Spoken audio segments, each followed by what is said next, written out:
Hi, my name's Connor Hernandez, and I live with bipolar disorder, ADHD, anxiety, depression, and am a recovering drug addict.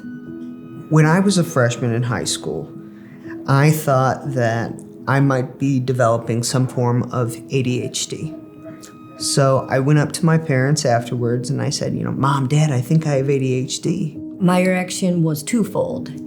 A, I believed him, but B, I wanted to try and navigate that without medication. So I turned to different amphetamines to increase my performance.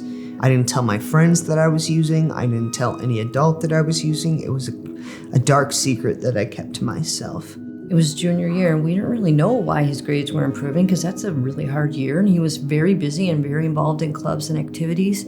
I don't know if the pressure of buying them off the streets became too much to him or if the addiction got stronger. If I were to describe my mental health in high school in a few words, I would say broken, distraught, fake.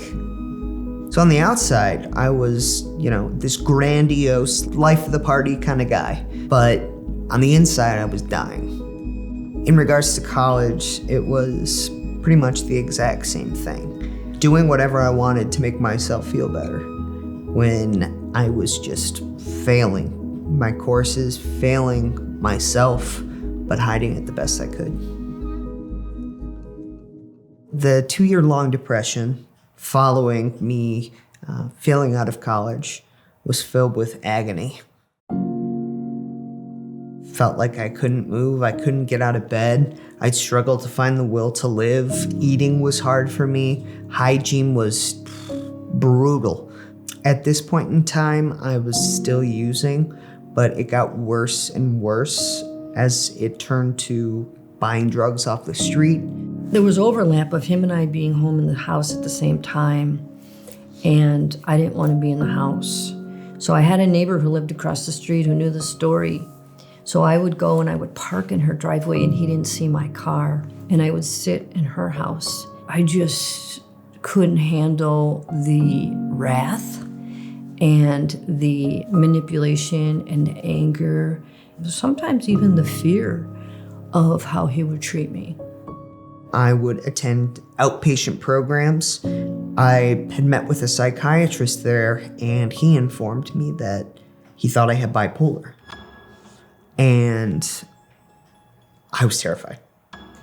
But in reality, I had no idea what bipolar disorder was. I just knew that it had a really bad connotation and stigma in society. He recommended me going to rehab, but I said there's no way I was going to go. I wish I would have done so many things differently. One of the things I learned later from NAMI was that our loved ones will move when they are ready, and he clearly wasn't ready. Leading up to the night of the accident, I went out with a bunch of friends and they bought me drinks. I had no money. And on my way home from the bars, I was not only drunk, but I was high as well. And the next thing I knew, I was running into a tree.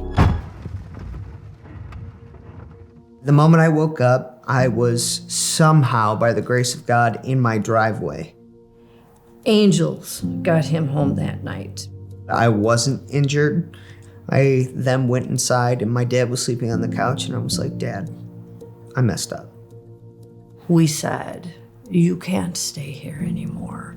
Something has to change. What do you want to do? And he said, I think I need to go to the intensive program. I felt so vulnerable. I had no other options.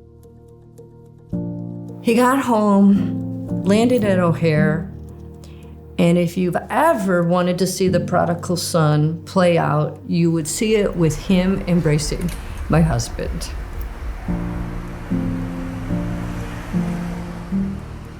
Upon his arrival, the second thing that we did very quickly was get to the psychiatrist. And we said, now what do we do?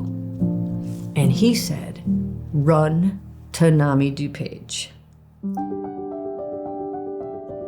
If NAMI DuPage didn't exist, my family and I would still be in shambles, in my opinion.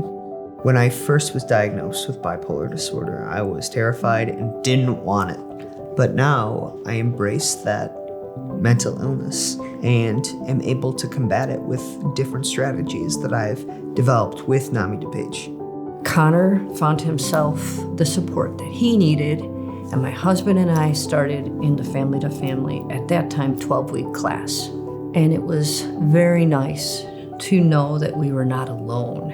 And then the time became right for us to go ahead and facilitate our own Family to Family class. It was great to facilitate, but I got so much back on top of what I facilitated. NAMI DuPage had a critical role in the healing of myself and my mother's experience. I had broken every single bridge, burnt every honest particle in our lives. But eventually, once I got that trust back, it was the best feeling. My mom and my relationship now is genuine. We have a really good relationship now. Although I'm super involved in NAMI, much of that is purely selfish because it continues to offer healing for me. I will keep NAMI DuPage in my pocket forever. The biggest factor that I would say that I want people to get out of my story is hope. That you can do it, that you're not alone, that no matter what trials or tribulations that you go through, you can do it.